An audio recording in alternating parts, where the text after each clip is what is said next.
محترم جناب سینیٹر عرفان الحق صدیقی صاحب.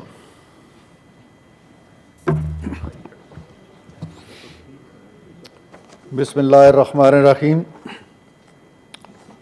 بہت شکریہ جناب چیئرمین. سب سے پہلے میں آپ کو مبارکباد دیتا ہوں. ماشاءاللہ بہت خوبصورت یہ اجتماع ہو رہا ہے، تقریب ہو رہی ہے. ہر مکتب فکر کے افراد اور معروف شخصیات آ رہی ہیں. ہمارے پرانے پارلیمنٹیرینز جہاں آئے ہیں ان کے خیالات ہمیں سننے کا موقع ملا ہے. میں آپ کے توسط سے سیکرٹری قاسم صمد صاحب کو اور ان کے دائیں بائیں بیٹھی شخصیات کو اور ان کے پورے سٹاف کو بھی ہدیہ تبریک پیش کرتا ہوں کہ انہوں نے یہ جو گولڈن جوبلی تقریبات ہیں ان کو کامیاب بنانے میں اور ان کے سارے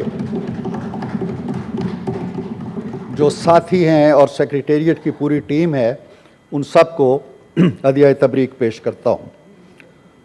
جناب چیئرمین، میں صرف 2 حوالوں سے بات کرنا چاہوں گا کیونکہ ٹائم بہت مختصر ہے اور ہم بولتے رہتے ہیں. ہم چاہتے ہیں کہ جو باہر سے ہمارے مہمان آئے ہیں ان کو سنا جائے. ایک حوالہ تو یہ ہے کہ جس کی طرف میرے بہت ہی اچھے دوست فرت اللہ بابر نے اشارہ کیا اور آپ نے بھی اپنی ابتدائی جو بڑی خوبصورت گفتگو تھی آپ کی، اور مجھے یہ بھی بڑا اچھا لگا جناب چیئرمین کہ آپ نے کارروائی کا آغاز بھی اردو سے کیا اور کافی مدات جو تھی وہ آپ آج اردو میں پڑھتے رہے. تو مجھے یوں لگا کہ آئین کا جو آرٹیکل 251 50 سال پہلے سے ہمارا انتظار کر رہا تھا اس کی تھوڑی سی سنی گئی. زیادہ سنی جاتی تو بہت اچھا ہوتا.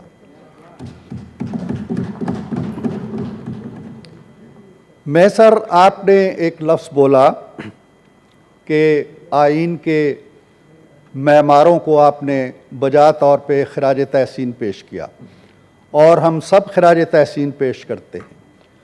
1973 کا آئین جن حالات میں جناب چیئرمین وضع ہوا وہ کوئی عام حالات نہیں تھے. پاکستان 2 لاکھ ہو چکا تھا. ہمارے 1 لاکھ کے لگ بھگ قیدی بھارت کی گرفت میں تھے. ملک انتشار ایک طرح کا، بے یقینی ایک طرح کی، مایوسی ایک طرح کی، شکست کا داغ ایک طرح کا، اور ملک ایسے حالات سے گزر رہا تھا. ایسے میں سیاستدان بروئے کار آئے. ذوالفقار علی بھٹو کو زمام اقتدار سونپی گئی اور بامر مجبوری سونپی گئی اور انہوں نے باقی جماعتوں کے ساتھ مل کے آئین تخلیق کیا. یہ کوئی معمولی کارنامہ نہیں تھا. آج جب میں آ رہا ہوں، جب میں روز ہی آتا ہوں تو میں اس ہاؤس کے باہر 2 نام دیکھتا ہوں، ایک ذوالفقار علی بھٹو کا اور ایک محمد خان جنیجو کا. لیکن ہماری تاریخ یہ ہے جو پورا 50 سال کا نچوڑ ہے جناب چیئرمین اس کے اندر کہ جس کا نام باہر لکھا ہوا ہے اس کو ہم نے کس انجام سے دوچار کیا اور جس کا نام اندر لکھا ہوا ہے اس کو کس نام سے اور کس انجام سے ہم نے دوچار کیا. نہیں، سندھی پنجابی کی میں بات نہیں کرتا. ہم پنجاب والوں کے ساتھ بھی جو کچھ کر رہے ہیں وہ آپ کے علم میں ہے. میں اس حوالے سے نہیں دیکھتا اس چیز کو. میں تو جمہوریت اور امریت کے حوالے سے دیکھتا ہوں. جمہوریت اور امریت کے حوالے سے اس چیز کو دیکھا جانا چاہیے. اور جب انہوں نے فرت اللہ بابر نے کہا کہ آپ یہاں 2 کتابیں تیار کریں اور ایک میں ان معماروں کے نام لکھیں اور ایک میں مسماروں کے نام بھی لکھیں، وہ جنہوں نے آئین کو تباہ کیا، غارت کیا، اور ان میں ان کے بھی لکھیں جنہوں نے، میرے وکلاء دوست یہاں آئے ہوئے تھے، پتہ نہیں چلے گئے یا نہیں گئے، جنہوں نے اس پہ مورِ تصدیق ثبت کی، ان کے بھی نام لکھیں.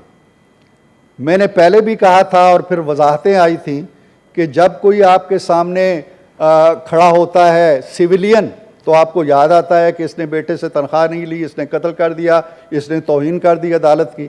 جب ڈکٹیٹر آتے ہیں تو آپ بلائیں لیتے ہیں، اور کہتے ہیں جاؤ آئین کیا چیز ہے، آئین کو غارت کر دیا، اپنا آئین بنا لو، اس کے مطابق کام کرو، جب تک بیٹھنا ہے بیٹھو. ان کے بھی نام لکھیں. اور جناب چیئرمین، میں بات کو بہت لمبا کرنے سے پہلے، لمبا شاید میں کر بھی لوں آج کیونکہ یہ بڑا ایک آپ نے دیکھا ہے، میں انشاءاللہ مختصر رکھوں گا. سمجھ آ گئی ہے نا جی؟ جی نہیں، میں انتہائی 5 منٹ کے اندر بات ختم کر لوں گا.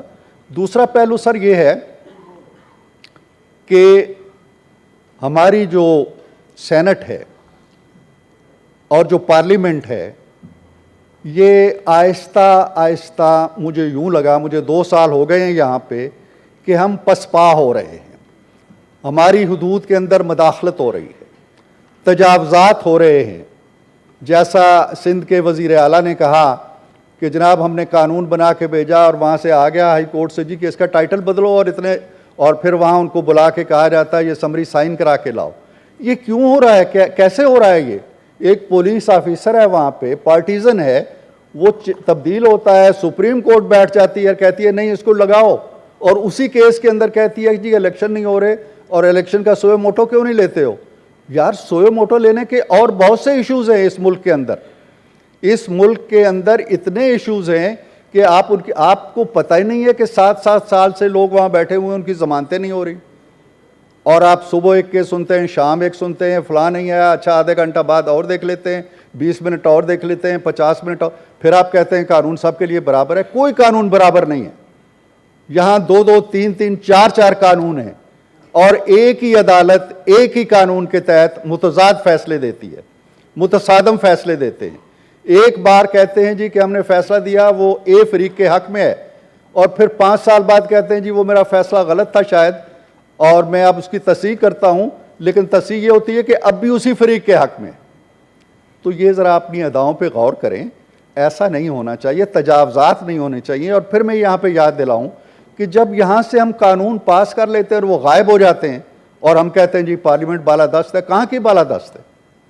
پارلیمنٹ اگر اپنے بنائے ہوئے قانون کا تعاقب نہیں کر سکتی، اس کا سراغ نہیں لگا سکتی، اور 1 سال ہو گیا ہے میرا اپنا ایک قانون گم ہو گیا ہے، آج ہم اس کا جشن منا رہے ہیں. کس چیز کا جشن منا رہے ہیں؟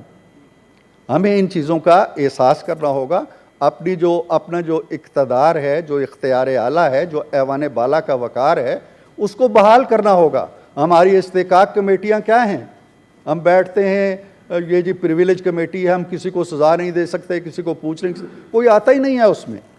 تو یہ جو ہماری حالت ہے، حالت زار، بلکہ اس حالت زار کا بھی کچھ جائزہ لیں اور اپنا جو ہمارا تحلیل ہوتا ہوا اختیار اور وقار ہے اسے بحال کرنے کی کوشش کریں. بہت شکریہ. بہت سینیٹر عرفان صدیقی صاحب، آپ سے ریکویسٹ ہے کہ آ کے اپنا میڈیلین حاصل کریں.